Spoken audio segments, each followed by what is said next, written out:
La poussière de béton flottait dans l'air du désert comme une brume de mort, et les pattes de Scout laissaient des traînées écarlates sur les gravats. 18 heures. C'était le temps écoulé depuis que sa mère avait été ensevelie vivante sous 2 tonnes de ciment durci. Et depuis tout ce temps, le chiot berger allemand de 8 mois n'avait pas cessé de creuser, pas une seule minute.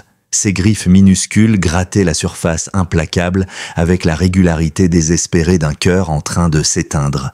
Geindre, gratter, respirer, recommencer. Son sang se mêlait à la poudre grise, formant une pâte grotesque sous ses coussinets abîmés. Mais il ne pouvait pas s'arrêter. Il ne voulait pas s'arrêter. La chaleur de Phoenix avait chuté à une accalmie trompeuse de 29 degrés. Pourtant, le corps de Scout tremblait non pas à cause du froid, mais sous l'effet de l'épuisement et de la terreur. Enfoui profondément sous les décombres, quelque part dans l'obscurité étouffante, Dakota manquait d'air. Elle manquait de temps. Elle manquait de tout, sauf de la foi inébranlable de son fils. Une ombre se projeta sur le site de fouille. La jambe prothétique de Nathaniel Nate Sawyer reflétait la lumière de la lune alors qu'il approchait, les mains couvertes de sang après 17 heures d'un creusement presque futile. Certains liens, il le savait, étaient plus forts que le béton. Mais cette loyauté de chiot risquait de leur coûter à tous les deux bien plus que des blessures. Laissez un j'aime si cette aventure vous a touché et partagez vos impressions dans les commentaires en nous disant de quelle ville vous nous regardez. On continue la suite.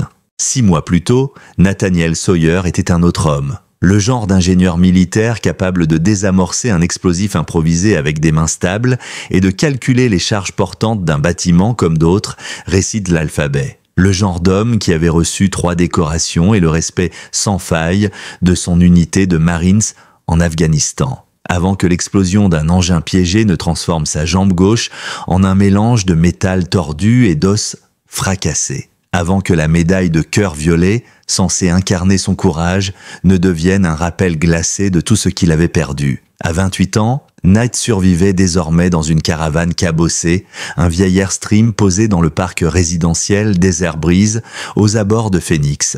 La chaleur écrasante de l'Arizona ne le dérangeait pas, moins dure que celle de Kandahar. Ce qui le rongeait, c'était le silence, l'absence de but, et ce regard des civils posé sur sa prothèse, mélange de pitié et de malaise qui lui donnait l'envie de disparaître. C'est Dakota qui avait tout changé, une chienne berger allemande de 4 ans arrivée par le biais du programme de chiens d'assistance aux anciens combattants. Ancienne K9 de police, mise à la retraite après avoir pris une balle lors d'une intervention anti-drogue. Elle comprenait les traumatismes mieux que n'importe quel psychologue. Quand Nate sombrait dans un épisode de stress post-traumatique, trempé de sueur froide, hyper vigilant, écrasé par la culpabilité du survivant, Dakota s'allongeait contre sa poitrine jusqu'à ce que son souffle s'apaise. 3 mois après son arrivée, elle avait mis au monde un unique chiot, Scout.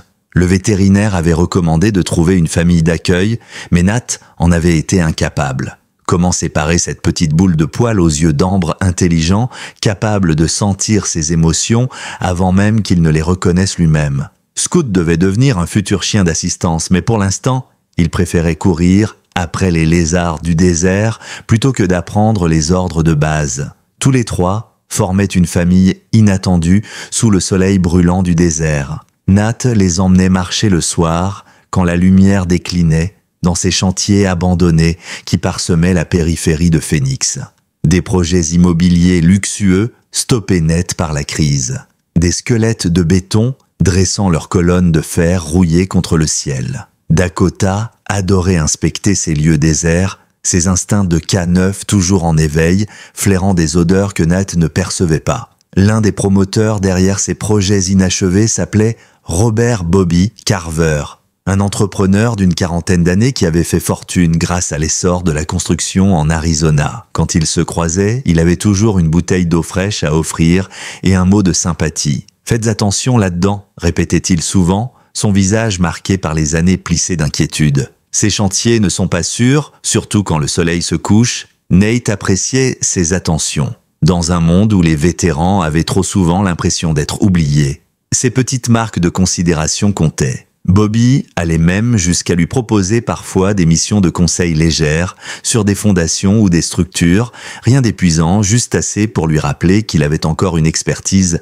précieuse. Et le fait que Carver connaisse les antécédents de Dakota renforçait cette impression de respect mutuel pour le service, qu'il soit militaire ou policier. Mais ce que Nate ignorait, c'est que derrière ces gestes bienveillants se cachait une douleur si corrosive qu'elle avait déformé tout ce qu'elle touchait. Une perte paternelle transformée en obsession sombre, cherchant justice dans les pires recoins. Et Dakota, avec son passé de chien policier, venait de se placer dans la ligne de mire de cette vengeance aveuglée. Le soir de l'accident avait commencé comme n'importe quel autre. Le soleil se couchait derrière la montagne de Camelback, peignant le ciel d'ambres et de rouille, rappelant à Nate d'autres crépuscules, ceux des bases militaires lointaines. Il avait fixé le harnais de service de Dakota, attrapé la petite laisse d'entraînement de scout, et s'était engagé vers le chantier de Camelback Heights. Les structures inachevées ressemblaient à des carcasses géantes, les tranchées béantes dans le sol telles des plaies ouvertes. Scout bondissait en avant poursuivant un lézard collier entre les échafaudages et les formes de béton. Nat ne put s'empêcher de sourire. L'insouciance du chiot était contagieuse, même lors des jours les plus lourds. Mais Dakota, elle n'était pas tranquille. Ses oreilles dressées, son corps tendu, tout dans son langage canin hurlait danger. Nat aurait dû le voir. Le camion toupie tournait déjà lorsqu'ils arrivèrent. Son tambour géant brassait le ciment dans la pénombre. Rien d'anormal à première vue, il arrivait que des ouvriers travaillent de nuit pour échapper aux chaleurs. Ce qui aurait dû alerter Nat, c'était la présence de Bobby Carver lui-même derrière les commandes. Un promoteur millionnaire n'avait aucune raison de s'occuper personnellement de couler une dalle à la tombée du jour. « Bonsoir Nate », lança Bobby d'un ton jovial. « Magnifique soirée pour une promenade, faites attention à tout ce matériel. » La voix était enjouée, mais Dakota grondait déjà, son poil hérissé, ses yeux d'ambre rivés sur l'homme. L'instinct du vétéran se réveilla enfin chez Nat, mais trop tard. Scout, insouciant, s'était aventuré trop près d'un échafaudage instable. L'effondrement eut cette lenteur cruelle propre au traumatisme. Les barres de métal gémirent, l'acier céda, et une cascade de blocs de béton s'abattit droit sur le chiot distrait. Dakota n'hésita pas. Ses puissantes pattes arrière la propulsèrent en avant, s'interposant entre son petit et la pluie de gravats. Le choc projeta Scout sur le côté, le sauvant in extremis. Mais un bloc énorme s'écrasa sur son arrière-train, la clouant contre le mur de fondation. Au même instant, le camion de Bobby avança brusquement, qu'il s'agisse d'un accident ou d'une manœuvre délibérée. Nat se le demanderait toujours. Une avalanche de ciment frais déferla sur Dakota piégé. « Non !» Le cri de Nat se perdit dans le vacarme. Il se jeta en avant, sa prothèse s'accrochant à des tiges d'acier qui le farichutaient, mais il rampa jusqu'à la coulée grise qui engloutissait la tête de sa chienne. Ses mains s'enfoncèrent dans la masse encore visqueuse, cherchant désespérément un morceau de fourrure, une patte, n'importe quoi. Mais le mélange prenait déjà, brûlant ses bras d'une chaleur chimique implacable, il ne trouva rien. « Seigneur !» hurla Bobby, adoptant le ton de la panique parfaite. « Nate, éloignez-vous, vous allez y rester aussi !» On l'entendit s'exclamer dans sa radio, besoin d'une intervention urgente à Camelback Heights, un animal coincé sous un coulage de béton. Mais Scout n'avait pas dit son dernier mot. Le chiot se remit debout et se mit à gratter frénétiquement là où sa mère avait disparu. Ses petites griffes raclaient le ciment avec une intensité qui fendait le cœur de Nate autant qu'elle l'inspirait. Un chiot de 8 mois refusait d'abandonner. Alors lui non plus. Les sirènes mirent moins d'un quart d'heure à se faire entendre dans le lointain, mais ce laps de temps avait semblé durer une éternité. Quand les pompiers finirent par arriver, la scène qu'ils découvrirent était un cauchemar. Les projecteurs de secours illuminèrent le chantier comme en plein jour, révélant Dakota complètement enseveli sous une dalle solidifiée. Le capitaine des pompiers, un homme d'expérience habitué aux pires accidents, secoua la tête après une rapide évaluation. « Monsieur Sawyer, nous n'avons pas l'équipement adapté. Même avec des marteaux-piqueurs, on risquerait de provoquer un effondrement total. Je suis désolé, mais le plus humain serait peut-être de mettre fin à ces souffrances. »« Non !» La voix de Nate claqua comme un ordre militaire. « Elle est vivante là-dessous, et on va la sortir. » Ses yeux brillaient d'une intensité qui fit taire le capitaine. On pouvait voir qu'il avait donné ce ton des dizaines de fois sur des zones de guerre. 1 heure plus tard, les secours plièrent de bagages, expliquant que leur responsabilité légale les empêchait d'aller plus loin. Ils laissèrent derrière eux des projecteurs et un générateur. Nate resta seul, avec Scout, les mains couvertes de sang et de poussière, refusant d'abandonner. Bobby, lui, ne bougeait pas. Il offrait encore de l'eau en bouteille, des mots de réconfort, mais Nate commençait à percevoir une froideur sous ses gestes. Carver jetait trop souvent un œil à sa montre comme s'il comptait quelque chose. Ses paroles sonnaient creux, des formules apprises, dépourvues de véritable engagement. Quand Nate demanda s'il pouvait emprunter du matériel d'excavation, la réponse tomba, rapide, préparée. Impossible. Les assurances ne couvriraient pas ça. Mes mains sont liées, vous comprenez. Et c'est à ce moment précis qu'une silhouette émergea des ténèbres comme une réponse à une prière. Elle s'appelait Elena Cruz. Elle se présenta comme vétérinaire mobile, arrivée après avoir capté l'appel d'urgence sur sa radio. Son van contenait un matériel surprenant pour une simple praticienne itinérante. Capteurs médicaux portables, outils spécialisés. Ses questions sur Dakota révélaient une connaissance poussée de la médecine de crise, presque militaire. « J'ai déjà vu des cas d'ensevelissement dans du béton », dit-elle en s'agenouillant près de Scout, qui n'avait pas bougé de son poste de guet. « Il y a presque toujours une poche d'air. Les bergers allemands sont intelligents. Elle a sûrement trouvé le moyen de se positionner pour survivre. » Sa voix était calme, posée, rassurante, mais Nate remarqua autre chose, une détermination glaciale, comme si cette mission dépassait la simple compassion. C'est alors que Scout donna son premier véritable signe d'espoir. Le chiot, épuisé mais obstiné, se remit à gratter au même endroit avec une intensité renouvelée. Elena approcha son oreille du sol. Elle se figea, ses yeux s'écarquillant. « Attendez, il y a du bruit. » Un frottement faible mais régulier. Puis distinctement, un signal. 3 points, 3 traits, 3 points, SOS. Nat sentit son cœur se soulever. Elle connaît le morse. Sa voix tremblait presque. Elena leva les yeux, surprise. « Sérieusement ? Les chiens, K9, sont entraînés à communiquer par code sonore. Elle nous dit qu'elle est vivante. » Le choc l'écrasa d'un poids nouveau. Non seulement Dakota respirait encore, mais elle était consciente, prisonnière et lucide, vivant chaque minute de son supplice.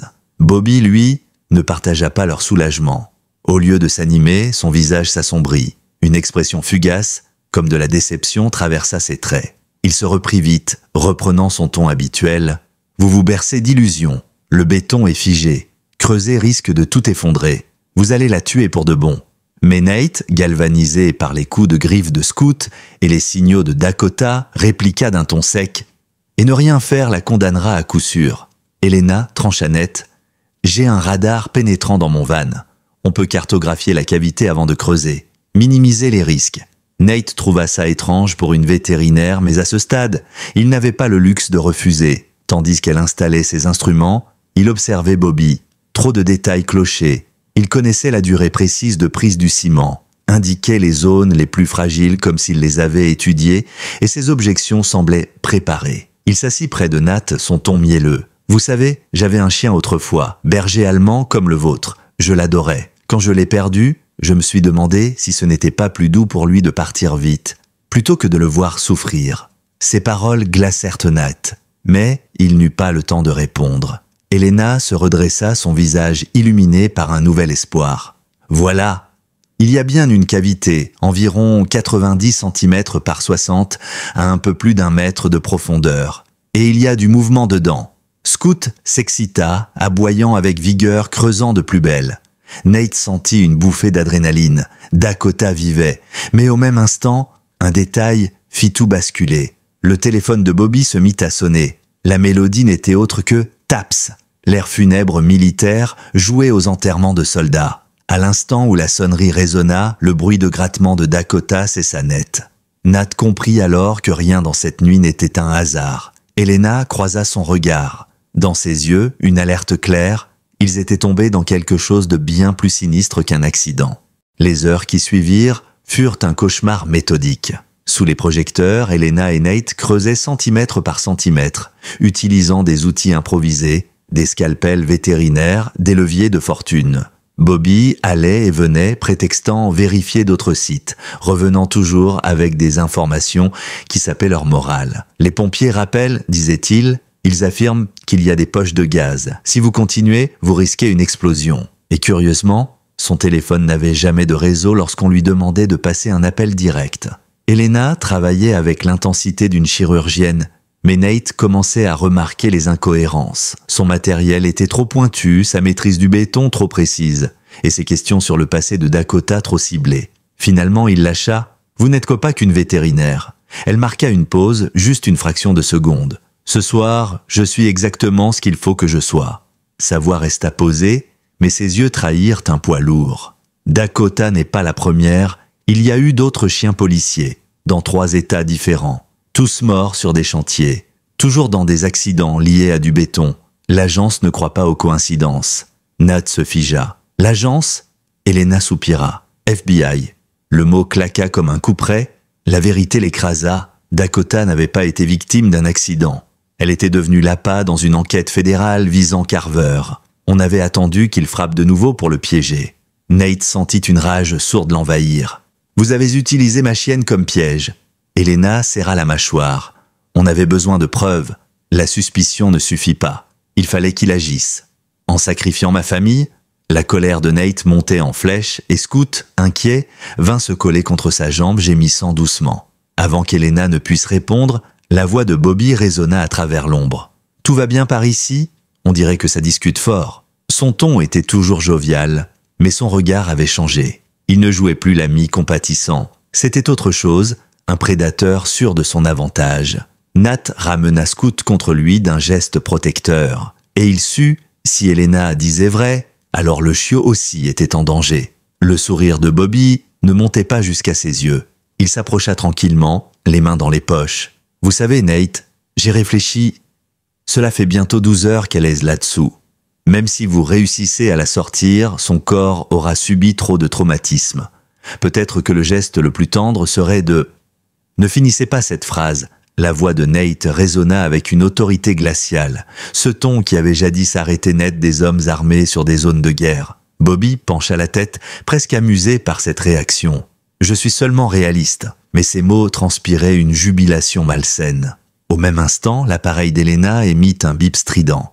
Elle s'agenouilla, ses yeux parcourant les données. La cavité s'affaisse, on perd la structure. La nouvelle aurait dû les pousser à redoubler d'efforts. Mais Bobby, lui, laissa échapper une ombre de satisfaction. Nate le vit. Et il comprit que cet homme ne cherchait pas à sauver qui que ce soit. Il voulait que Dakota meure. « Combien de temps ?» demanda Nate, son cerveau repassant en mode opérationnel. Elena, concentrée, répondit « 20 minutes, peut-être moins ». Elle gardait toutefois un œil sur Bobby, lisant dans son corps la même tension dangereuse qu'elle avait déjà vue chez d'autres suspects, prêts à tout. Soudain, Scoot se mit à aboyer d'une manière différente, plus agressive, plus profonde qu'à l'ordinaire. Le chiot, pourtant si jeune, fixait Bobby avec une intensité instinctive. Ses cris n'étaient pas des appels, c'était une alerte. L'animal avait reconnu le danger. Bobby haussa les sourcils. Intelligent ce petit, comme sa mère, il savait du toujours quand les choses vont basculer. Il fit un pas de plus, et Nat distingua une lueur métallique dans sa poche de veste. Puis, la vérité éclata. Tyler était intelligent aussi, lâcha Bobby, sa voix craquant sous l'émotion. 16 ans, élève brillant, jamais fait de mal à personne, et pourtant, votre foutue chienne l'a détruit. Elena blêmit. Tyler Carver, son ton laissait entendre qu'elle connaissait ce nom. La fusillade de Tucson, Bobby serra les dents, sa main s'approchant de l'objet dans sa poche. Mon fils n'était qu'un gamin effrayé, un joint, une erreur stupide.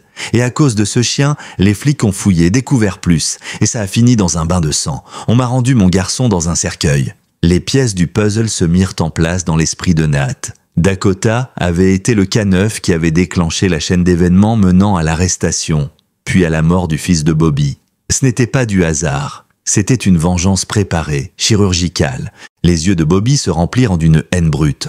Alors, vous comprenez maintenant. Elle m'a pris mon fils. Je vais prendre les siens.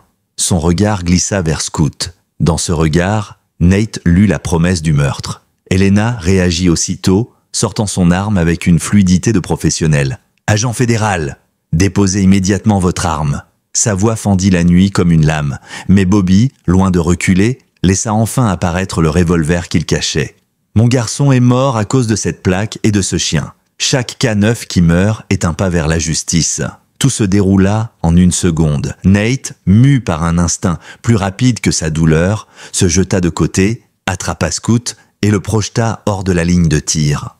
Le coup partit. L'éclat de la balle illumina le chantier, frappant l'épaule de Nate qui fut projeté contre les coffrages de béton. La douleur fulgurante l'écrasa, mais il resta conscient. Le tir avait déclenché quelque chose de pire. Les structures déjà fragilisées craquèrent, le sol vibra, les fissures se multiplièrent comme des toiles d'araignée, et Nat entendit l'horreur. La dalle sous laquelle Dakota luttait venait de céder un peu plus. Elena n'attendit pas. 2 coups secs, précis. Les balles frappèrent Bobby en pleine poitrine. Il s'écroula au sol, son revolver tombant dans la poussière. Mais même morte, la menace n'était pas écartée. Le chantier entier commençait à s'effondrer. « Mac !» cria Elena. L'appel sortit tout seul, comme si elle avait oublié un instant son vrai prénom. Elle courut jusqu'à Nat, qui pressait sa blessure. « Blessure traversant ?» grogna-t-il. « Pas d'os touché, mais ce béton ? On a 5 minutes, pas plus. » Scout, de son côté, s'était déjà remis à creuser dans une fissure nouvellement ouverte. Ses petites griffes s'usaient jusqu'au sang, mais il grattait plus vite que jamais. Elena sentit ses yeux se mouiller devant cette obstination. Le chiot refusait d'abandonner même quand tout s'écroulait. « Il y a quelque chose que je dois te dire », lâcha Nate, haletant, les traits crispés. « J'ai conçu ce bâtiment avant mon déploiement. J'étais l'ingénieur en charge. » Elena le fixa, incrédula. « Tu savais depuis le début ? J'avais des doutes. Je craignais que Carver ait saboté même les plans. Mais je connais les points d'accès d'urgence. À 20 mètres au nord, il y a une bouche qui rejoint le réseau pluvial. On peut l'atteindre par en dessous. » Cette révélation changea tout. Leur chance passait de nulle à fragile. Mais cela voulait dire aussi que Nat vivait avec le poids terrible d'avoir vu son propre travail transformé en instrument de torture. « Pourquoi ne rien avoir dit plus tôt ?» demanda Elena en serrant les dents. Il détourna le regard, les yeux brûlants. « Parce que si je m'étais trompé, on aurait perdu un temps qu'on n'avait pas. » Il planta son regard dans le sien. « Mais maintenant, c'est notre seule option. » Et comme pour leur donner raison, Scout poussa un aboiement strident. Il venait d'exposer un morceau de ferraille tordu, une tige qui avait formé un minuscule espace respiratoire. Dakota avait creusé sa survie de l'intérieur, grattant de toutes ses forces pour ménager une poche d'air. Même coincée, elle avait lutté. À ce moment précis, le bruit d'un moteur se fit entendre. Elena leva les yeux, son cœur se glaçant. Un autre camion s'avançait. Pas les secours, pas la police, mais un deuxième véhicule de chantier. Derrière le volant, un visage qu'elle connaissait des dossiers de surveillance. Dean Carver, le frère de Bobby, l'oncle de Tyler, et un homme tout aussi consumé par le besoin de revanche. « Nate, on bouge tout de suite !» souffla Elena. Elle passa son bras sous le sien pour le hisser, malgré sa blessure.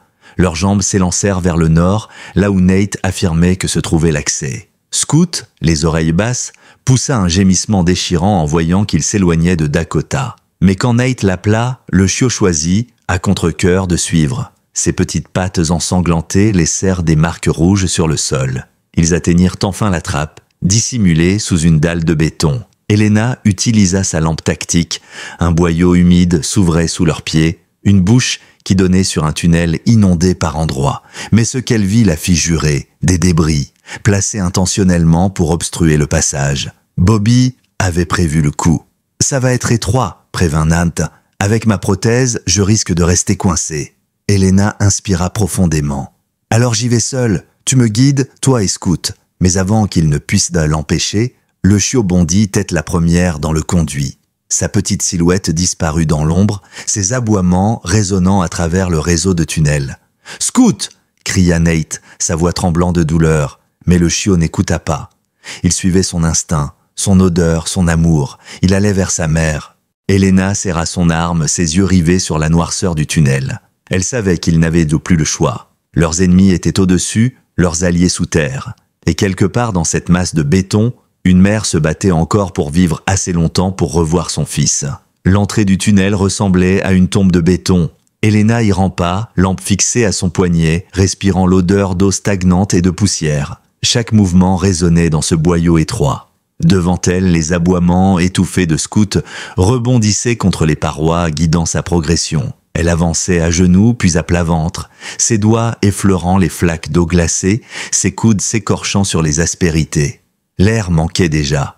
Après plusieurs mètres, elle perçut des gémissements plus graves, plus lourds. Scout avait trouvé quelque chose. Quand elle atteignit un élargissement, la lumière de sa lampe balaya un spectacle à la fois déchirant et miraculeux. À travers une fissure dans la paroi, elle aperçut Dakota. La chienne était vivante, ses yeux d'ambre ouverts malgré l'épuisement, fixés sur elle avec une intelligence qui fendit le cœur d'Elena. Dakota respirait encore grâce à une minuscule poche d'air. Son corps était pris dans un carcan de béton solidifié qui écrasait son arrière-train et sa cage thoracique. Le ciment formait une gangue implacable, la maintenant dans une position torsionnaire. Chaque inspiration lui coûtait. Et pourtant, dans son regard, il n'y avait ni reddition, ni panique. Seulement la même détermination qu'elle avait toujours montrée en service. Scout essayait de se faufiler dans la fissure, son museau touchant celui de sa mère. Ses gémissements résonnaient dans la cavité, mêlés au souffle laborieux de Dakota. Helena sentit les larmes lui monter aux yeux devant cette tendresse poignante. Deux êtres prisonniers de la cruauté humaine, mais refusant d'abandonner. Elle s'approcha, colla sa bouche contre la fissure. « Dakota, c'est Helena. Tiens bon, on est là. On va te sortir de là, je te le promets. » La chienne bougea légèrement la tête, comme pour dire qu'elle comprenait. Mais ce mouvement révéla l'horreur de sa situation. Son corps était déjà marqué de nécrose, le ciment ayant interrompu la circulation sanguine. Bobby n'avait pas simplement voulu la tuer. Il avait calculé pour qu'elle souffre le plus longtemps possible. Helena sentit la colère lui brûler la gorge. Ce n'était plus une enquête, plus une mission. C'était une croisade. Elle devait sauver cette chienne, non seulement pour Nate et Scout, mais pour toutes les victimes que ce monstre avait laissées derrière lui. Un craquement au-dessus de sa tête la ramena brutalement à la réalité. Des pas, plusieurs voix d'hommes, des rires étouffés, puis le son sinistre d'un marteau-piqueur qu'on mettait en marche. Helena comprit aussitôt. Dean Carver et ses complices avaient trouvé l'endroit exact.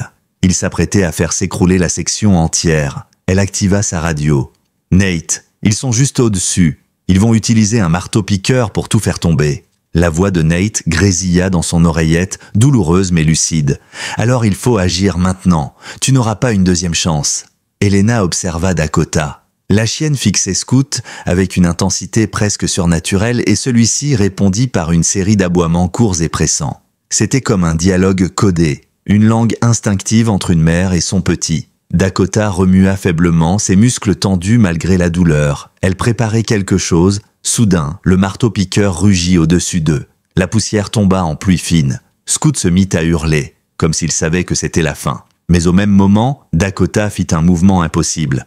Dans un dernier effort, elle tordit son corps contre le ciment, créant une fissure plus large dans sa prison. Helena crut d'abord qu'elle se brisait elle-même, mais ce geste révéla quelque chose d'inattendu. Coincé contre sa poitrine, protégé par son propre corps, se trouvait un petit sac plastique scellé. À l'intérieur, une plaque de police et des documents pliés. Helena tendit la main à travers la fissure et parvint à saisir le sac. Elle ouvrit de grands yeux en découvrant ce qu'il contenait. Ce n'était pas le dossier de l'arrestation de Tyler comme elle s'y attendait. C'était une autre vérité. Les papiers montraient que Tyler Carver n'était pas une victime innocente de circonstances. Il avait travaillé comme informateur pour la police. Il aidait à dénoncer des trafics, fournissant des preuves à l'unité K9. Dakota n'avait pas été son bourreau. Elle avait été sa protectrice, sa partenaire. Bobby avait bâti toute sa vengeance sur un mensonge, refusant de voir que son fils avait choisi de collaborer avec la justice. « Seigneur » souffla Helena. Elle comprit alors pourquoi Dakota avait tout fait pour protéger ce paquet. Ces documents ne concernaient pas seulement Tyler. Ils contenaient aussi des photos, des listes, la preuve d'autres crimes, d'autres chiens policiers morts dans de prétendus accidents. Tout un réseau s'étalait dans ces pages. Au-dessus, le marteau-piqueur perça la première couche de béton. Des gravats tombèrent autour de la fissure, frôlant Scout. Helena réalisa qu'ils avaient quelques minutes tout au plus avant l'effondrement total. La radio grésilla encore, Nate, haletant. « Helena, ça s'écroule partout. Le plan de Bobby était de détruire toute la zone. Si tu restes, tu seras enterré. » Mais Helena ne pouvait pas se résoudre à partir. Dakota était là, consciente, ses yeux suppliants braqués sur elle. Abandonner cette chienne revenait à trahir tout ce qu'elle représentait. Dakota comprit pourtant. Elle posa son museau contre celui de Scout, un geste d'une douceur infinie. Puis elle poussa doucement son chiot vers Helena, comme pour dire « Sauve-le ». Son regard se fit apaiser, résigné. Elle avait accompli sa mission, protéger son fils et préserver la vérité. Helena sentit sa gorge se serrer. Mais elle ne pouvait ignorer ce commandement silencieux. Elle attrapa Scout et le ramena contre elle. Le chiot se débattit, hurlant, refusant de quitter sa mère. Mais Dakota émit un dernier gémissement ferme, autoritaire, et Scout cessa de lutter. Ses yeux humides se posèrent une dernière fois sur sa mère, puis il se laissa prendre. « Je suis désolé », murmura Helena, les larmes coulant sur son visage couvert de poussière. « Je te jure que ton sacrifice ne sera pas vain. » Elle recula, serrant Scout d'une main, les documents de l'autre. À ce moment-là, la paroi se fissura d'un bruit terrible.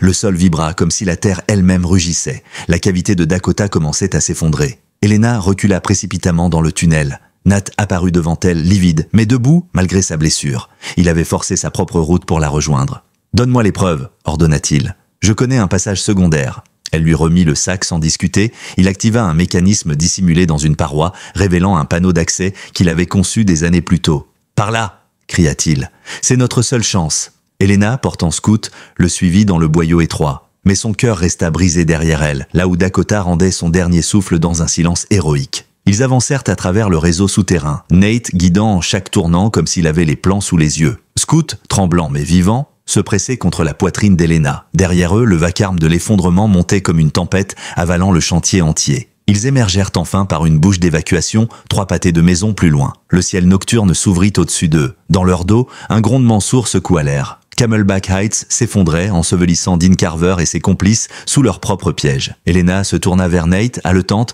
couverte de sang et de poussière. Elle serrait Scout contre elle, le chiot geignant encore en direction des ruines. Nat, lui, tenait le sac de preuves contre sa poitrine. Ils savaient tous deux que Dakota n'avait pas seulement sauvé son fils.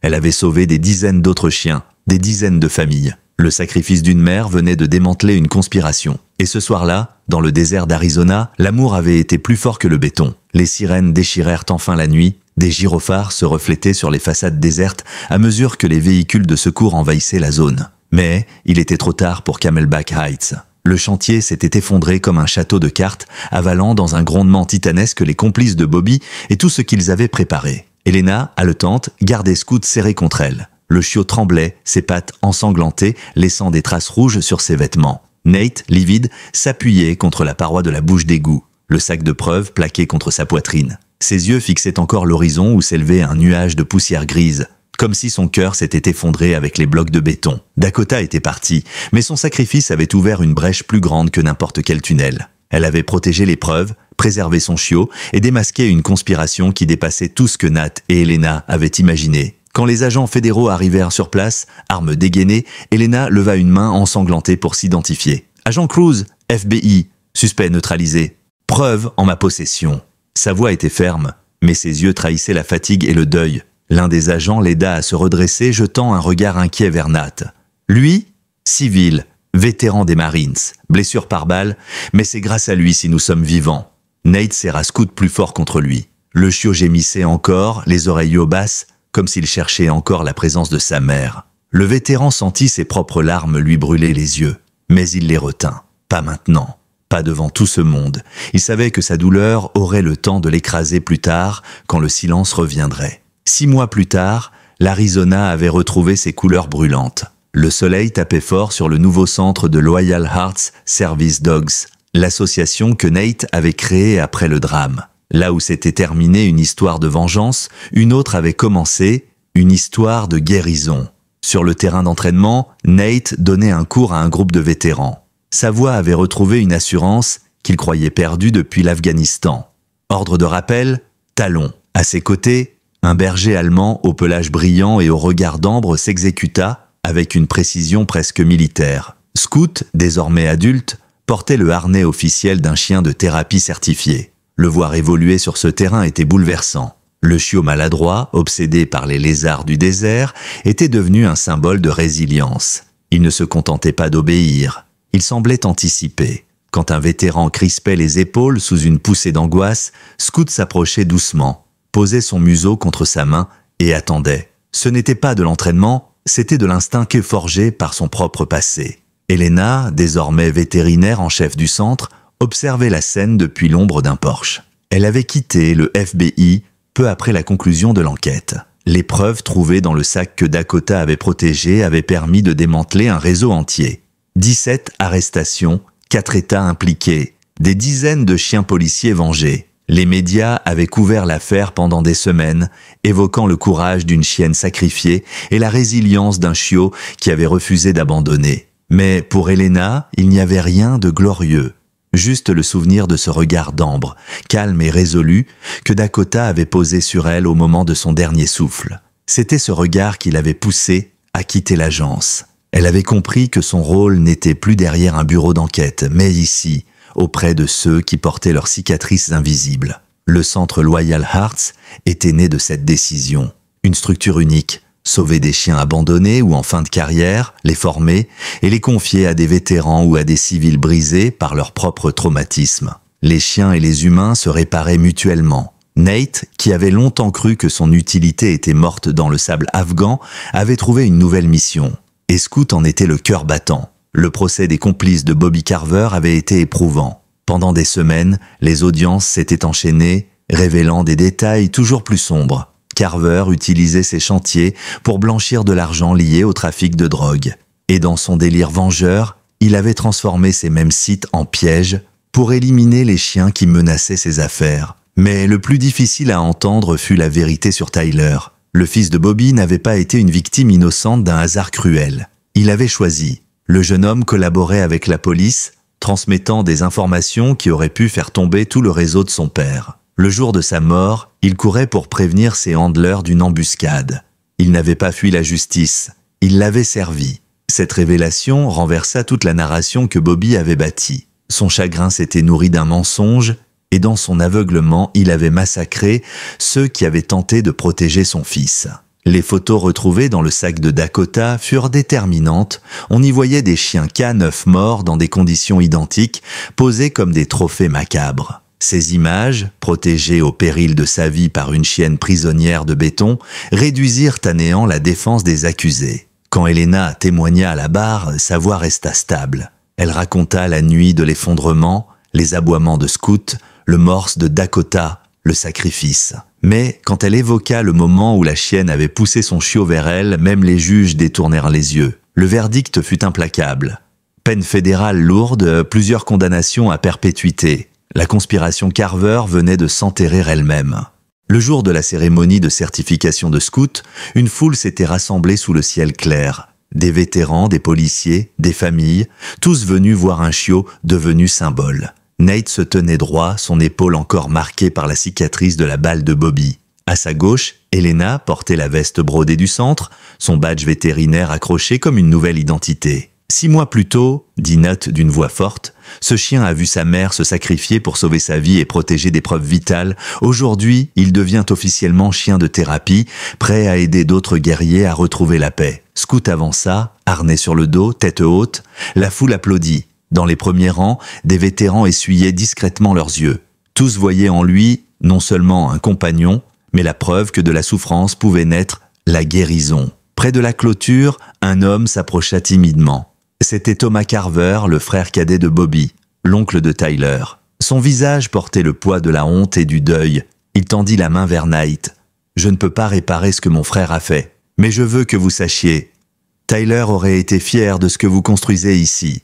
Il aimait les animaux. Il aurait voulu que sa mort mène à quelque chose de bien. » Nate lui serra la main sans hésiter. « Votre neveu est mort en héros. Rien ne changera ça. Ce que nous faisons ici, c'est aussi son héritage. » Thomas sortit un carnet de chèques et signa un don conséquent pour soutenir l'expansion du centre. L'argent, qui autrefois avait alimenté les affaires sombres de la famille Carver, servirait désormais à financer la guérison de vétérans et de chiens. Dans le jardin commémoratif du centre, une plaque de bronze brillait sous le soleil. On y lisait « Dakota, héroïne K9, elle a protégé les innocents de son vivant et a sauvé des innocents dans sa mort. Son héritage vit dans chaque vie rendue possible par son sacrifice. » Scout s'assit devant la plaque, silencieux. Ses yeux d'ambre fixaient le nom de sa mère. Il ne bougeait pas, digne et calme, comme s'il comprenait l'importance de ce lieu. Helena pose une main sur sa nuque. « Elle serait fière de toi et fière de ce qu'on a bâti. » Scout se pencha doucement contre elle, un geste de réconfort qu'il reproduisait souvent avec les vétérans qui l'aidaient. Et Helena comprit que la guérison n'était pas un processus à sens unique. Les chiens sauvaient les humains, mais les humains sauvaient aussi les chiens. Ce soir-là, le soleil se couchait derrière Camelback Mountain. Nate et Helena marchaient côte à côte le long de l'enclos où les nouveaux chiens s'entraînaient. Scout bondissait parmi eux, plus vif que jamais. Le centre vibrait de vie, de rires, de cris d'encouragement. Rien ne rappelait le chaos d'autrefois, sinon la plaque dans le jardin. « Tu crois qu'elle savait ?» demanda Helena en fixant l'horizon. « Tu crois que Dakota avait conscience que son sacrifice mènerait à tout ça ?» Nate resta silencieux un instant, réfléchissant comme un ingénieur devant une équation impossible. Puis il sourit faiblement. « Je pense qu'elle savait juste qu'elle devait protéger son fils. Tout le reste, c'est peut-être ce qui arrive quand on prend la bonne décision, même dans une situation désespérée. Scoot revint vers eux, ses yeux brillants d'une joie simple. Il bondit contre la jambe de Nate, puis contre Elena, avant de repartir jouer avec les autres chiens. Il était la preuve vivante qu'un chiot, même marqué par la souffrance, pouvait devenir une lumière pour des dizaines d'âmes en détresse. Le procès terminé, l'affaire Carver fit les gros titres nationaux pendant des semaines. Les journaux parlaient d'un réseau de la vengeance, de la conspiration des chantiers. Mais ce qui marqua le plus les esprits, ce fut l'histoire de Dakota et de son chiot. Les médias se saisirent de cette image, un chien prisonnier d'une tombe de béton envoyant des signaux en morse à travers la matière et un chiot aux pattes ensanglantées refusant d'abandonner. Dans chaque article, dans chaque reportage télévisé, on répétait le même message. La loyauté d'un chien est plus forte que la haine d'un homme. Le pays entier découvrit Loyal Hearts Service Dogs, le centre fondé par Nate Sawyer. En quelques mois, des vétérans de tous les États commencèrent à appeler, demandant de l'aide, cherchant une seconde chance. Des familles qui avaient perdu leurs repères trouvèrent dans ces chiens un soutien inattendu. Scoot devint une sorte d'icône.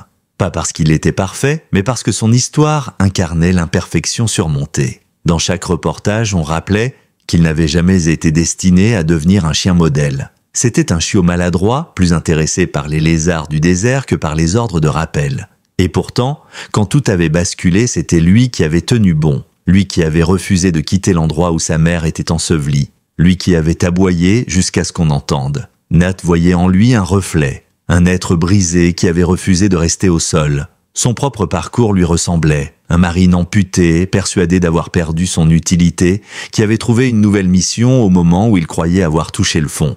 Elena, elle, vivait une transition plus intime. Quitter le FBI n'avait pas été simple. Elle avait passé plus de 10 ans à servir, à enquêter, à traquer les criminels. Son badge représentait sa fierté. Mais après la nuit de Camelback Heights, elle ne pouvait plus reprendre son poste comme si de rien n'était. Les images de Dakota, son regard résolu, sa souffrance silencieuse, elle revenait chaque nuit dans ses rêves. Alors, elle avait choisi d'honorer cette mémoire d'une autre façon. En rejoignant Loyal Hearts, elle avait troqué son arme et son insigne contre un stéthoscope et une blouse de vétérinaire. Les chiens qu'elle examinait n'étaient pas seulement des animaux à soigner. Ils étaient des rescapés, tout comme leur maître. Chaque cicatrice sur leur pelage racontait une histoire semblable à celle que portaient les vétérans sur leur peau. Elena se surprenait à sourire plus souvent qu'avant. Ici, elle n'avait plus besoin d'observer les gens comme des suspects potentiels. Elle les voyait comme des survivants, comme elle.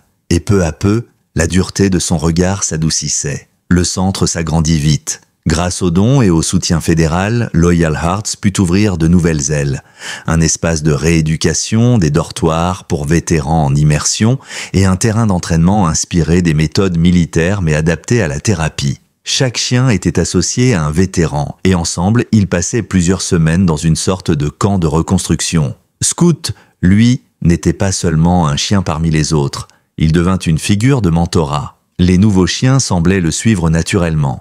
Quand l'un d'eux hésitait devant un obstacle, Scoot s'élançait le premier comme pour dire « Regarde, c'est possible ». Quand un vétéran se recroquevillait sous une crise d'angoisse, Scoot posait sa tête sur ses genoux et restait là, immobile, jusqu'à ce que la tempête passe. Nate expliquait souvent « Ce qu'il fait, ce n'est pas de l'entraînement, c'est du vécu ». Scoot sait ce que ça veut dire de se battre pour respirer. Il sait ce que ça veut dire de perdre quelqu'un. Alors, il reconnaît ses émotions chez les autres. Un matin de printemps, le centre reçut la visite d'un journaliste du New York Herald. Il voulait écrire un article de fond, pas seulement sur l'affaire Carver, mais sur la résilience après le trauma. Nate l'accueillit dans le jardin commémoratif.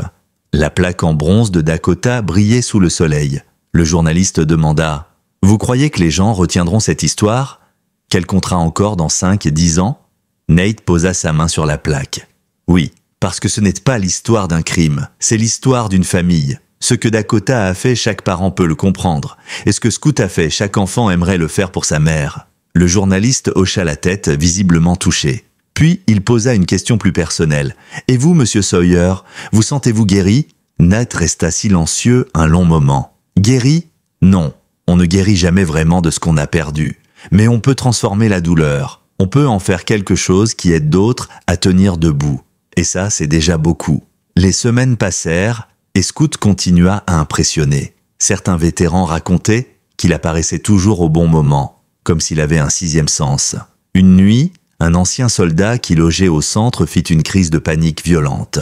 Avant même que quelqu'un ne remarque son absence, Scout avait déjà gratté à sa porte, aboyant jusqu'à ce qu'on intervienne. Ce soir-là, le vétéran avoua qu'il avait envisagé de mettre fin à ses jours. Il ajouta « Ce chien m'a sauvé ». Elena comprit alors que Scout n'était pas seulement un survivant, il était devenu un vecteur de vie, une passerelle entre la douleur et l'espoir. Dakota avait donné sa vie pour qu'il vive, et lui, il vivait pour sauver les autres. Une grande cérémonie fut organisée à Washington pour honorer les chiens policiers tombés au service. Le nom de Dakota fut ajouté au mémorial national des K9. Nate et Elena y furent invités, Scout portant fièrement son harnais. Des officiers de police, des militaires, des familles étaient réunis. Quand le nom de Dakota résonna dans les haut-parleurs, Scout dressa les oreilles. Il poussa un petit gémissement, comme s'il reconnaissait ce moment. Nate posa une main sur sa tête, incapable de retenir ses larmes. Elena, debout à ses côtés, sentit elle aussi l'émotion l'envahir. Le discours officiel rappela l'histoire. Dakota, ancienne chienne de police, a donné sa vie pour sauver non seulement son chiot, mais aussi la vérité. Elle nous rappelle que le courage ne connaît pas d'uniforme ni de frontières entre espèces.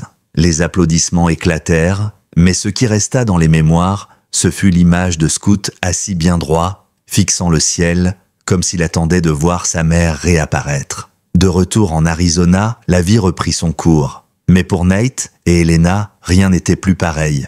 Ils savaient que la blessure de Dakota ne se refermerait jamais vraiment. Pourtant, chaque jour, en voyant Scout travailler, en observant les vétérans retrouver un peu de paix, ils sentaient que cette douleur se transformait en force. Elena confia un soir, alors qu'il regardait Scout jouer dans le jardin. « Tu sais, parfois je me dis que Dakota n'est jamais vraiment partie. Elle vit dans chacun des gestes de Scout. » Nate hocha la tête. « Oui, et à travers tout ce qu'on construit ici. Elle nous a laissé une mission. Dans le désert, le vent soufflait, portant avec lui l'odeur des fleurs de cactus. Et sous ce ciel immense, Nate et Elena savaient que l'histoire de Dakota ne s'arrêterait jamais vraiment. Elle continuerait à résonner dans chaque pas de Scout, dans chaque vétéran sauvé, dans chaque chien formé, parce qu'un sacrifice comme le sien ne disparaît pas. Il devient un héritage. Les mois qui suivirent la cérémonie nationale furent marqués par une avalanche de lettres, d'appels, de visites. Des vétérans écrivaient depuis l'autre bout du pays pour raconter qu'ils avaient trouvé la force de continuer en découvrant l'histoire de Dakota et Scout. Des familles de policiers envoyaient des photos de leurs propres chiens K9, souvent avec un mot griffonné à la main. « Merci de nous avoir donné de l'espoir ». Le centre loyal Hearts Service Dogs dut rapidement élargir ses infrastructures. Avec les dons de particuliers, mais aussi grâce à de nouvelles subventions fédérales, Nate fit construire un second terrain d'entraînement et un espace dédié aux familles. Les vétérans pouvaient désormais venir accompagnés de leurs proches afin que la réconciliation ne se limite pas à l'individu mais touche l'entourage entier. Scout était devenu une légende vivante, mais il n'avait rien perdu de sa simplicité. Chaque matin, il se précipitait vers la clôture pour accueillir le premier vétéran qui franchissait les grilles, comme un chien ordinaire ravi de voir un ami. C'était cette normalité qui le rendait si extraordinaire, parce qu'il n'était pas un symbole figé, mais un être qui continuait à aimer, à jouer, à consoler. Un jour, une jeune veuve de soldat vint au centre avec ses 2 enfants. Le plus petit, un garçon d'à peine 7 ans, refusait de parler depuis la mort de son père. Les psychologues avaient échoué à briser son silence. Ce fut Scout qui y parvint. Le chien s'approcha doucement, posa sa tête sur les genoux du garçon et resta immobile. Après plusieurs minutes, l'enfant leva la main et caressa son pelage. Et dans un souffle timide, presque imperceptible, il murmura « Dakota ». Sa mère éclata en sanglots. Le silence de son fils venait d'être rompu. Les médias continuaient de s'intéresser à l'affaire Carver, mais sous un autre angle désormais. On ne parlait plus seulement des crimes, mais des réformes qu'elle avait inspirées. Le Congrès avait voté une loi imposant une surveillance accrue des chantiers liés à des fonds publics et la création d'un registre national des accidents impliquant des animaux de service. Plus jamais on ne pourrait dissimuler un meurtre de chien policier derrière l'excuse d'un malheureux incident de construction. Pour Nate, ces réformes étaient importantes, mais elle ne remplaçait pas la perte. Chaque fois qu'il passait devant la plaque de bronze de Dakota, il se souvenait de ses aboiements graves, de la chaleur de son corps quand elle calmait ses crises nocturnes. Il se souvenait surtout de ce regard d'ambre qui semblait lui dire encore aujourd'hui « Avance, même sans moi ». La relation entre Nat et Elena se transforma elle aussi. Leur lien, d'abord forgé par le feu et le sang, se tissa désormais dans la douceur des gestes quotidiens. Le matin, elle lui apportait son café avant les entraînements. Le soir, il l'attendait devant la clinique vétérinaire du centre pour marcher ensemble dans le désert. Ils ne parlaient pas toujours, mais leur silence était confortable, porteur d'une compréhension que les mots n'auraient pas égalée. Un soir de juillet, alors qu'ils observaient Scoot courir après les derniers rayons du soleil, Elena brisa ce silence. « Tu sais, je crois que Dakota m'a sauvé autant qu'elle t'a sauvé, toi. » Nate la regarda surpris. Elle continua « J'avais perdu la foi. Dans le FBI, dans la justice, dans tout, j'étais devenue une machine. Mais cette chienne, elle m'a rappelé ce que c'était de croire en quelque chose de plus grand que soi. » Elle baissa les yeux. « Je crois que c'est pour ça que je n'ai pas hésité à quitter l'agence.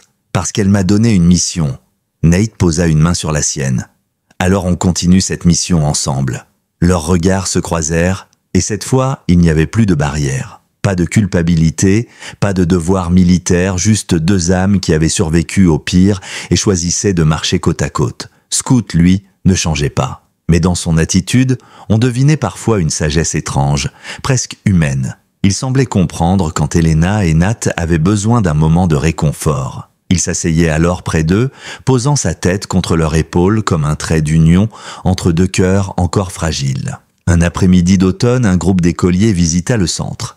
L'institutrice avait expliqué l'histoire de Dakota et Scoot, et les enfants déposèrent des dessins colorés devant la plaque commémorative. Certains représentaient un chien ailé protégeant son chiot.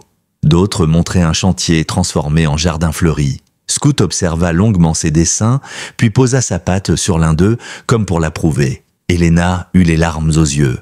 Elle comprit que l'histoire ne touchait pas seulement les vétérans ou les policiers. Elle parlait à tout le monde, aux enfants comme aux adultes, parce qu'au fond, elle racontait ce que chacun espérait croire, que l'amour pouvait survivre même à la mort. L'impact dépassa même les frontières. Des associations européennes et canadiennes contactèrent Loyal Hearts pour implanter le modèle dans leur pays. Des reportages circulèrent en Allemagne, en Australie, au Japon. Partout, on racontait la même chose, l'histoire d'une chienne qui avait refusé d'abandonner et d'un chiot qui avait refusé de la trahir. Nat reçut une invitation officielle pour présenter le projet au siège des Nations Unies lors d'une conférence sur la résilience post-traumatique. Devant un parterre de diplomates, il parla de Scoot, de Dakota et des vétérans qui retrouvaient la force grâce à leurs chiens. Il conclut par ces mots « Les guerres détruisent des vies. Les chiens les recousent. Ce que nous faisons ici n'est pas seulement de la thérapie, c'est de la reconstruction. » L'auditoire se leva pour applaudir. Mais Nat ne chercha pas la gloire. Il ne pensait qu'à une seule chose, Dakota aurait été fière. Un soir, alors que le désert s'emplissait d'étoiles, Nat, Elena et Scoot s'assirent près du mémorial. Le vent chaud portait l'odeur de sauge et de poussière. Nat se pencha vers le chien. « Tu sais, fiston, ta mère a changé le monde, et toi aussi tu continues son œuvre. » Scoot leva les yeux vers lui, puis vers le ciel, comme s'il comprenait. Elena souffla doucement. « Peut-être que c'est ça le vrai héritage. Pas les lois, pas les procès, pas les cérémonies, mais la trace qu'elle a laissée dans ton cœur et dans le nôtre. » Nate serra sa main et ensemble, ils restèrent au silencieux, laissant la nuit envelopper le désert. Scoot s'allongea à leurs pieds, paisible. Dans son souffle régulier, on aurait presque pu entendre l'écho d'une autre respiration, plus grave, plus lointaine, comme si Dakota veillait encore. Au fond, l'histoire n'était pas finie. Elle se poursuivait chaque jour dans le centre, dans les vies transformées, dans les vétérans qui retrouvaient le sourire, dans les chiens sauvés de l'abandon. Loyal Hearts n'était pas seulement un lieu. C'était un flambeau allumé par le sacrifice d'une mère et porté par la détermination d'un fils. Et tant que Scoot respirerait, tant qu'il poserait ses yeux d'ambre sur ceux qui souffraient, cette lumière ne s'éteindrait jamais. Loyal Hearts n'était plus seulement un centre d'entraînement. En moins d'un an, il était devenu un véritable village de guérison. Chaque vétéran qui franchissait ses portes arrivait avec un regard éteint, un dos voûté par le poids invisible de souvenirs trop lourds. Mais après quelques semaines aux côtés de leurs chiens, ils repartaient avec une lueur nouvelle, fragile mais réelle. Nate observait ces transformations avec une humilité qui le surprenait lui-même. Il avait vu des hommes s'effondrer sur les champs de bataille, mais ici, il voyait l'inverse. Des hommes et des femmes qui se relevaient. Scout y jouait un rôle central. Il semblait sentir, dès le premier contact, qu'il avait besoin de lui. Un vétéran insomniaque, il s'allongeait à ses pieds jusqu'à ce que le sommeil revienne. Un autre, sujet aux colères soudaines, Scout l'approchait calmement, détournant l'attention jusqu'à ce que la tempête passe. Parfois, Nate plaisantait en disant que Scout était le thérapeute en chef. Mais au fond, il savait que ce n'était pas une blague. Le chien possédait une forme d'intelligence émotionnelle que même les meilleurs médecins auraient d'envier. Parmi les histoires marquantes du centre, il y avait celle de Marcus, un ancien parachutiste qui avait perdu l'usage de ses jambes après une chute. Il était arrivé au centre amer, persuadé que sa vie n'avait plus aucun sens. On lui confia un chien nommé Riley, un labrador noir sauvé d'un refuge. Riley était plein d'énergie, parfois un peu trop, ce qui agaçait Marcus. Mais un soir, alors que l'homme sombrait dans une crise de désespoir et roulait son fauteuil vers la sortie, Riley s'interposa, refusant de le laisser partir. Il posa ses pattes sur ses genoux et l'empêcha d'avancer. Marcus éclata en sanglots pour la première fois depuis des années. Le lendemain, il confia à Nate « Ce chien m'a rappelé que quelqu'un avait besoin de moi ». Elena, elle, suivait de près une femme nommée Joanne, ancienne infirmière militaire. Elle souffrait d'hypervigilance, incapable d'entrer dans un supermarché sans paniquer. On lui attribua un berger malinois nommé Thor, autrefois dressé pour les patrouilles frontalières. Ensemble, ils travaillaient sur de petites étapes, traversaient un couloir bondé, supportaient les bruits soudains. Un après-midi, Nat aperçut Joanne entrer dans une supérette du quartier avec Thor à ses côtés. Elle ressortit 20 minutes plus tard, un simple sac de provisions à la main, mais les larmes aux yeux. « Je l'ai fait » souffla-t-elle à Elena. Ce moment valait toutes les médailles du monde. Scout assistait à chacune de ses victoires. C'était comme s'il validait, par sa présence, les progrès des autres. Certains vétérans racontaient qu'ils sentaient son regard posé sur eux, même quand ils n'étaient pas tout près, comme une conscience bienveillante les empêchant de céder. Elena commença à collecter ses récits, construisant un journal de bord qu'elle appelait « Le livre de Dakota ». Chaque entrée relatait un moment où un chien avait changé la trajectoire d'un vétéran. Au fil des pages, une vérité s'imposait. La guérison n'était pas linéaire. Elle se faisait par à-coups, par petites victoires, parfois même par rechutes. Mais avec les chiens, il y avait toujours une main tendue, ou plutôt une patte tendue, pour aider à se relever. Le centre attira aussi des familles de policiers. Certains avaient perdu leur chien, K9 en service, et cherchaient un lieu pour partager leur deuil. Un soir, une veuve d'officier vint avec ses 2 filles adolescentes. Elles apportaient le collier de Rex, un malinois tué dans une fusillade. Elles le déposèrent devant la plaque de Dakota comme pour unir leur douleur à celle de Nate et d'Elena. Scout s'approcha doucement, posa son museau sur le collier, puis resta immobile quelques secondes. La plus jeune des filles éclata en larmes et l'enlaça. Pour la première fois depuis des mois, leur mère la vit sourire à travers ses pleurs. Ces instants confirmaient que Loyal Hearts n'était pas seulement un programme. C'était une famille élargie, un sanctuaire pour ceux que le monde avait oubliés. La presse continua de raconter cette renaissance. Mais plus le temps passait, plus Nata et Elena veillaient à ce que l'histoire ne se réduise pas à un drame. Ils insistaient, Dakota n'est pas seulement morte dans le béton, elle vit encore dans chaque chien qui aide un vétéran aujourd'hui. À mesure que l'association gagnait en visibilité, des invitations affluèrent. Universités, colloques médicaux, congrès militaires, tous voulaient entendre l'histoire de Scout et comprendre comment transformer le trauma en moteur de guérison. Elena prit souvent la parole. Elle racontait avec sobriété la nuit de Camelback Heights, mais terminait toujours par cette phrase « Ce qui sauve, ce n'est pas la technologie, ni les protocoles, ce sont les liens entre une mère et son fils, les liens entre un vétéran et son chien. C'est là que la guérison naît. » Chaque fois, l'auditoire se levait pour applaudir. Mais malgré le succès, la douleur n'avait pas disparu. Certaines nuits, Nate se réveillait en sursaut, entendant encore le bruit du béton qui s'effondrait. Il rêvait qu'il rampait à travers les tunnels, mais qu'il arrivait toujours trop tard. Dans ces moments-là, Scout bondissait sur le lit, posait sa tête sur sa poitrine et attendait.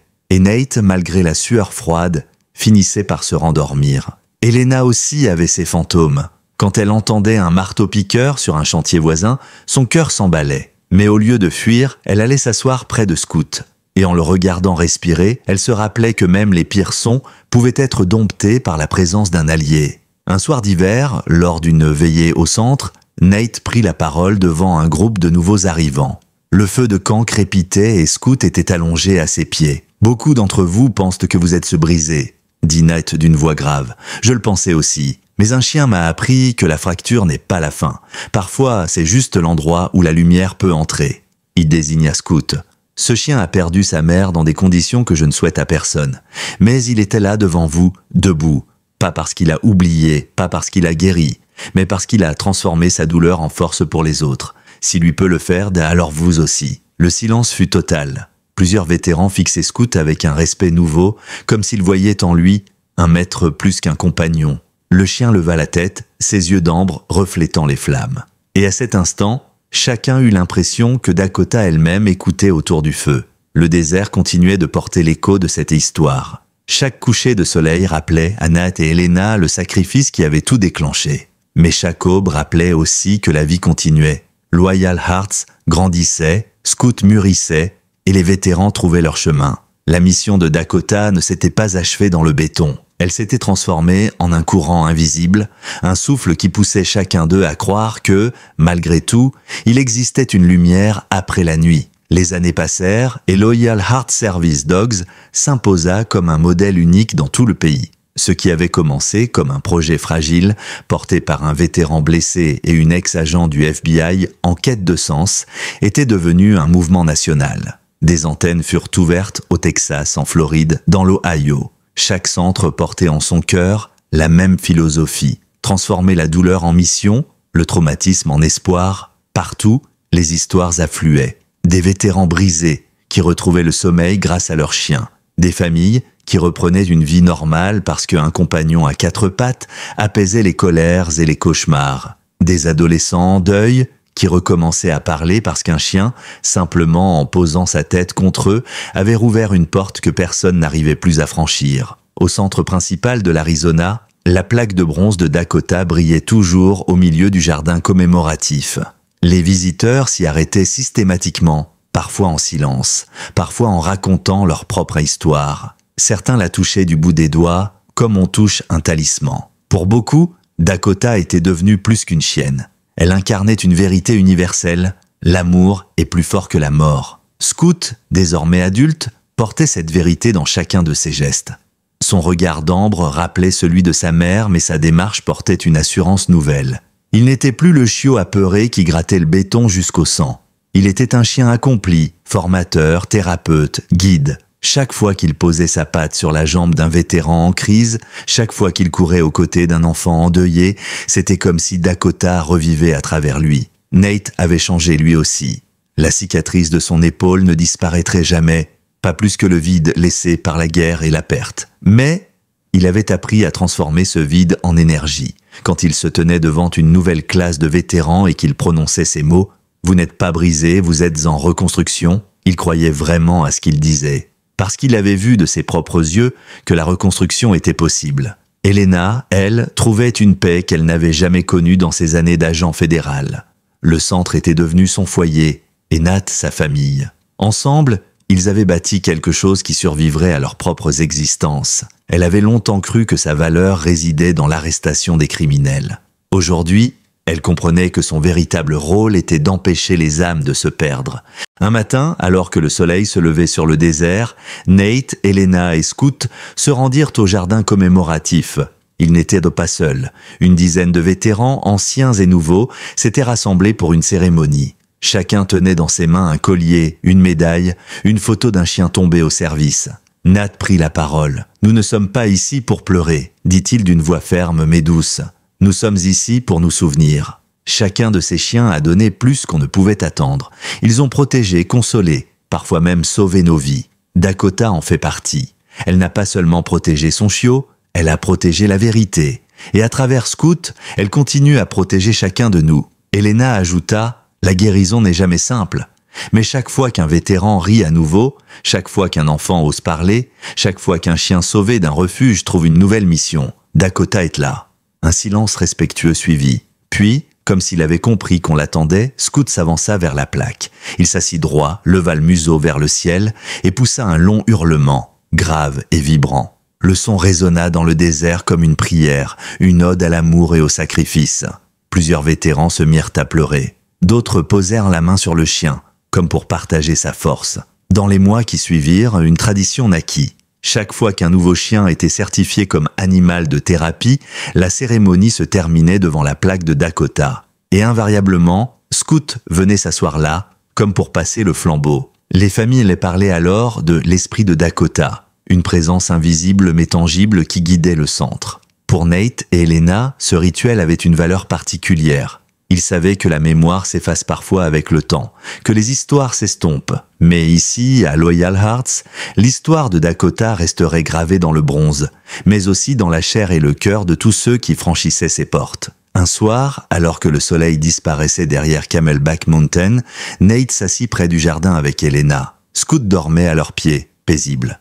Le désert s'emplissait du chant des grillons. Elena souffla. « Tu crois que Dakota savait que tout ça arriverait ?» Nate prit le temps de réfléchir. Puis il dit doucement « Je crois qu'elle savait une seule chose, que son fils devait vivre. Et parfois, c'est suffisant. Le reste, c'est nous qui en avons fait quelque chose. » Ils restèrent silencieux un long moment, regardant Scout respirer. Le chien eut un sursaut, comme s'il rêvait. Peut-être qu'il courait dans un désert imaginaire, aux côtés d'une silhouette familière. Peut-être qu'il retrouvait sa mère dans ce monde où les chiens ne meurent jamais vraiment. L'histoire de Dakota et Scout n'était pas seulement celle d'une tragédie transformée en espoir. C'était un rappel universel. Nous croyons souvent que nos blessures nous définissent. Mais parfois, ce sont elles qui ouvrent les portes à nos plus grandes victoires. Dakota avait trouvé la force de transformer une prison de béton en témoignage éternel. Scout avait trouvé la force de transformer son deuil en mission. Nate et Elena avaient trouvé la force de transformer leurs cicatrices en un centre où d'autres pouvaient guérir. Et chacun qui passait par Loyal Hearts repartait avec une conviction nouvelle. La loyauté, l'amour et le sacrifice ne disparaissent jamais. Ils se transmettent, de mère en fils, d'homme en chien, d'un cœur à un autre. Alors, si vous écoutez cette histoire aujourd'hui, souvenez-vous de ceci. Peu importe à quel point le poids qui vous écrase semble insurmontable, il existe toujours un souffle d'air, un espace minuscule où l'espoir peut tenir. Et parfois, il suffit d'un geste de loyauté, d'un aboiement désespéré ou du regard d'ambre d'un chien qui refuse d'abandonner pour que la lumière revienne. Parce que, comme Dakota et Scout l'ont prouvé, l'amour est plus fort que le béton, toujours.